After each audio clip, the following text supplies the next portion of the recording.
اَيَحْسَبُ الْإِنسَانُ أَلَّن نَّجْمَعَ عِظَامَهُ، کیا انسان یہ خیال کرتا ہے کہ ہم ہرگز اس کی ہڈیوں کو جمع نہیں کر سکیں گے؟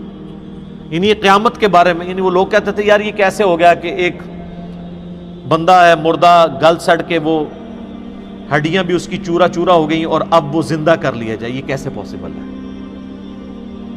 یہ سمجھ میں آنے والی چیز نہیں ہے کہ ایسا ہو جائے۔ تو اللہ تعالیٰ اس کے جواب میں پھر ارشاد فرما رہا ہے بلا قادرین علی ان نسوی بنانا، کیوں نہیں، ہم اس بات پر بھی قادر ہیں کہ ہم اس کی انگلیوں کی پور پور تک درست کر دیں۔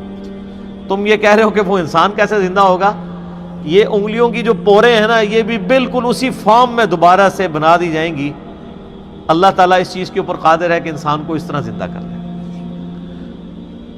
یہ صحابہ کرام کے لیے تو ایک عام آیت تھی، لیکن آج ہمارے لیے یہ بڑی امپورٹنٹ آیت ہے، کیونکہ آپ کو پتہ ہے کہ یہ تقریباً 1886 کی بات ہے، پہلی دفعہ یہ چیز سائنٹسٹ نے ڈسکور کی کہ دنیا میں کسی بھی انسان کی ہاتھوں کی جو یہ انگلیوں کے ٹپس کے اوپر جو یہ لکیریں ہیں، جو آپ فنگر پرنٹ کہہ لیں، اس وقت تو خیر ان کا دعویٰ تھا کہ 1 ملین لوگ بھی ہوں نا آپس میں میچ نہیں کرتے، جو انہوں نے ڈیٹا لیا اس کے بعد انہوں نے یہ چیز فورس کی۔ لیکن یہ 1 ملین والی بات نہیں ہے، یہ تو میرے بھائی آج اگر دنیا میں 7 ارب آبادی ہے تو 7 کے 7 ارب آبادی کے اگر آپ فنگر پرنٹ لینا شروع کرتے ہیں تو ایک دوسرے کے ساتھ میچ نہیں کرتے۔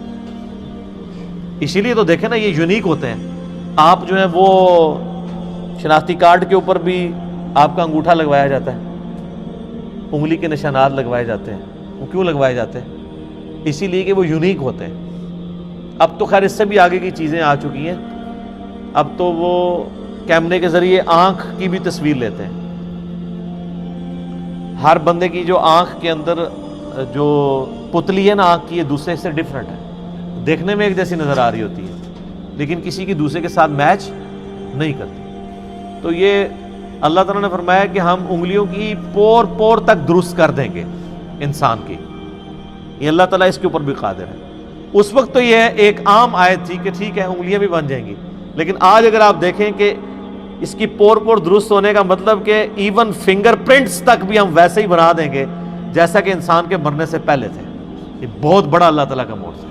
اللہ اکبر کبیرہ والحمد للہ کثیرہ وسبحان اللہ بکرۃ واصیلہ۔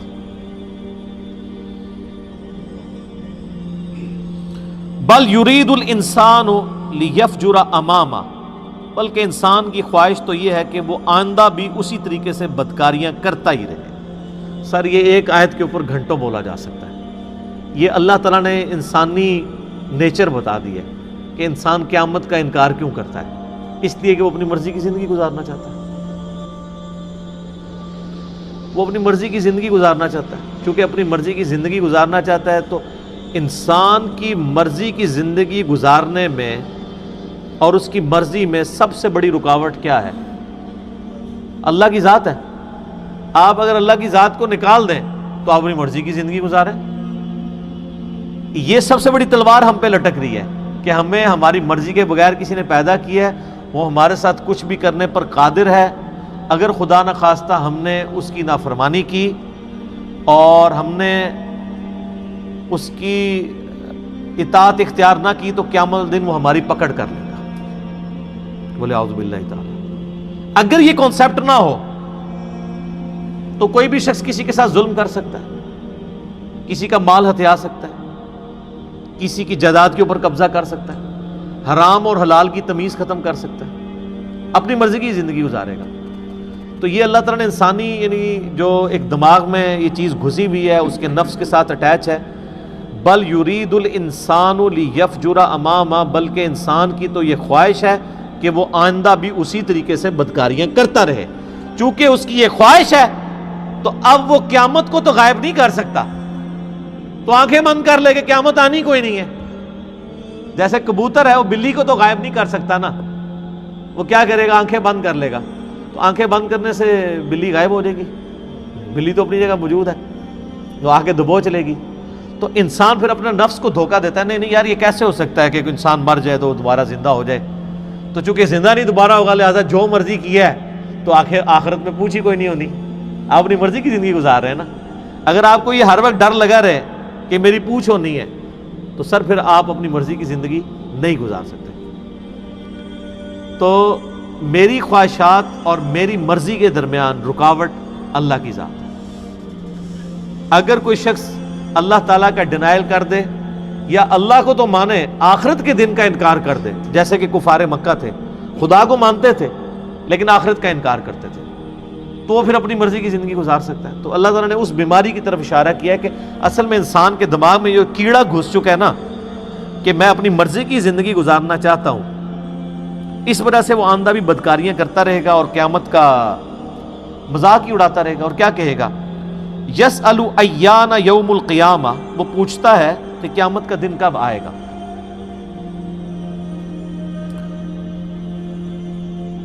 اب اگر قیامت کے دن کی جن لوگوں کو فکر پڑی ہوئی ہے وہ تو تیاری کریں گے بجائے وہ تاریخ اور سن پوچھنے کے۔ اب اللہ تعالیٰ نے جواب بھی اسی طرح بڑا سخت جواب دیا ہے کہ قیامت کا دن کب آئے گا؟ فَإِذَا بَرِقَ الْبَصَرُ، جب آنکھیں جو ہیں چندھیا جائیں گی، وَخَسَفَ الْقَمَرُ، اور چاند بے نور ہو جائے گا، وَجُمِعَ الشَّمْسُ وَالْقَمَرُ، اور سورج اور چاند ایک دوسرے میں مل جائیں گے، تباہ و برباد ہو جائیں گے۔ ظاہر جب گریویٹیشنل سسٹم ہی ڈسٹرب ہو جائے اس کائنات کا، گریویٹیشنل فورس ہے نا جس کی وجہ سے یہ سب کے سب معاملات اللہ تعالیٰ نے ان کو کنٹرول کیا ہے، اور اسی فورس کو اگر تھوڑا سا بھی ڈسٹرب کر دیا جائے تو ظاہر ہے کہ یہ چیزیں اپنے مرکز کے اندر جا کے ختم ہو جائے گی۔ تو سورج کی کشش ثقل اتنی زیادہ ہے گریویٹیشنل فورس کہ زمین بھی اس کے اندر جا کے گر کے ختم ہو جائے، لیکن اللہ تعالیٰ نے زمین کو ایک روٹیشن دی ہوئی ہے جس کی وجہ سے وہ مدار میں گھومتی رہتی ہے۔ اگر یہ روٹیشنل اس کی ختم ہو جائے اراؤنڈ سن، یا یہ تھوڑی سی ڈھیلی پڑ جائے، سورج اس پہ غالب آ جائے تو یہ اس میں جا کے غائب ہو جائے گی، وہ اس کو اپنی طرف میگنیٹ کی طرح کھینچ لے گا۔ تو اللہ تعالیٰ نے ہمارے قیامت والے دن پھر یہی ہونا ہے۔ یقول الانسان یومئذ این المفر، اس دن انسان کہے گا کہ کیا کوئی بھاگنے کی جگہ ہے، بھاگنے کی کوشش کرے گا۔ کلا لا وزر، ہرگز نہیں، کوئی جائے پناہ نہیں ہے، الی ربک یومئذ المستقر، سوائے یہ کہ تمہیں اپنے رب کے حضور اس دن کھڑا ہونا ہے۔ یہی ہے، اب رب کے سامنے جا کے کھڑا ہونا ہے، بھاگ کے کہیں نہیں جا سکتے۔ قرآن پاک میں باقی جگہوں پہ آتا ہے کہ قبروں سے جب انسان نکلیں گے تو سب کے سب ایک ہی طرف دوڑتے چلے جا رہے ہوں گے بائی ڈیفالٹ۔ ان کو یہ نہیں کوئی سائن بورڈ لگا ہوگا کہ ادھر جمع ہونا ہے، وہ خود بخود کھینچے چلے جائیں گے اس طرف۔ اور پھر پارہ نمبر 30 جب ہم پڑھیں گے تو پھر آپ نقشہ دیکھیں گے قیامت کا کہ اس دن اللہ تعالیٰ فرماتا ہے کہ سورہ عبس کے اندر کہ انسان اپنے بیوی بچوں سے، ماں باپ سے، بہن بھائیوں سے جان چھڑائے گا، حتیٰ کہ قرآن پاک میں یہاں تک آیا کہ انسان یہ کہے گا کہ مجھ سے سب کچھ لے لیا جائے، میرے رشتہ دار، مال و دولت، سب کچھ، کسی طریقے میری جان چھوڑ جائے۔ یعنی وہ رشتہ دار جن کی خاطر وہ دنیا میں حلال و حرام کی تمیز نہیں کرتا، وہ انہی کو اللہ کے سامنے فدیے کے طور پہ دینے کے لیے تیار ہو جائے گا کہ میری جان کسی طریقے سے چھوٹ جائے۔ تو اللہ تعالیٰ ماتا کہ جب یہ موت کا وقت آتا ہے نا تو لوگ پھر جھاڑ پھونک والے کو بھی تلاش کرتے ہیں، تو موت جس پہ طاری ہو رہی ہوتی ہے اس کی کیفیت کیا ہوتی ہے؟ وَظَنَّ أَنَّهُ الْفِرَاقُ، اسے سمجھ آ جاتی ہے کہ بس اب آ پہنچی ہے جدائی کی گھڑی، ہائے ہائے ہائے، اسے پتہ چل جاتا ہے کہ بھائی اب کام ختم، اب ریورس نہیں لگنا۔ اور یہی وہ لمحہ ہے جس کے بارے میں جامعہ ترمذی میں حدیث ہے کہ موت کے غرغرے سے پہلے پہلے توبہ قبول ہے۔ جب موت کا غرہ آتا ہے تو پھر نظر آ جاتا ہے نا، جنتیوں کو جنتی فرشتے نظر آ جاتے ہیں۔ میرا آپ لیکچر سنیں نا عذاب قبر کے اوپر، مسئلہ 117A اور B، 117A میں نے 10 آیات سے عذاب قبر ثابت کیا، اور 117B میں 17 حدیث بخاری مسلم سے پیش کی ہیں، کچھ ابو داؤد ترمذی سے، جس میں نے ایک نیک بندے کی جب روح نکلنے لگتی ہے اس کے ساتھ کیا معاملات ہوتے ہیں، اور ایک برے بندے کی روح، تو اس میں آپ حدیث میں دیکھیں تو وہ لوگوں کو نظر آ جاتا ہے کہ اب ہمارے ساتھ کیا معاملہ ہونے والا ہے۔ تو اسے تو گمان ہو جاتا ہے کہ میری آخری گھڑی آ پہنچی۔ وَالْتَفَّتِ السَّاقُ بِالسَّاقِ، اور پنڈلی پنڈلی سے جڑ جاتی ہے۔ آپ پتہ ہے یہ جو روح نکلتی ہے نا، یہ پاؤں کی طرف سے نکلتی ہے، یوں نکل کے یوں جاتی ہے، اور جب وہ ایگزیکٹ کیفیت طاری ہوتی ہے، جن لوگوں نے یہ آبزرویشن کی ہوئی ہے نا، کئی لوگ ہمارے بھی جاننے والوں میں، کہ وہ نزع کے وقت جب روح نکل رہی ہوتی ہے اس وقت وہ یعنی اس مردے کے پاس موجود ہوں ایگزیکٹ اس وقت میں، وہ جو کیفیت طاری ہوتی ہے وہ بالکل اسی طریقے سے ہوتی ہے کہ ایسے ٹانگوں جو ہیں وہ انسان کی ایسے جڑ جاتی ہیں، پنڈلی سے پنڈلی مل جاتی ہے ایسے، اور پھر یوں نکلتی ہے روح۔ ظاہر ہے وہ روح نکلنا تو پھر جناب بڑا مشکل کام ہے، تو میں نے بتایا نا کہ وہ روح جب ایسے نکلتی ہے، جو فاسق کی روح تو پھر ایسے نکلتی ہے۔ سنن نسائی میں، ابو داؤد میں حدیث ہے کہ گویا کوئی شخص جو ہے وہ کانٹے والی چیز روئی میں داخل کر کے اس کو کھینچے، تو وہ کس طریقے سے ایک تار تار ہوتا ہے انسان۔ اللہ تعالیٰ موت کی سختیاں آسان فرمائے۔ پنڈلی سے پنڈلی جڑ جائے گی۔ الی ربک یومئذ المساق، اب تمہارے رب کی طرف کوچ کا وقت آ چکا، یعنی اللہ تعالیٰ فرماتا ہے جب یہ حالت ہوگی تو انسان کو پتہ چل جائے گا اب میں اپنے رب کے حضور پیش ہوں گا۔ اب اگر تو وہ شخص گناہگار ہے تو اس کے ساتھ کیا معاملہ ہونے والا ہے؟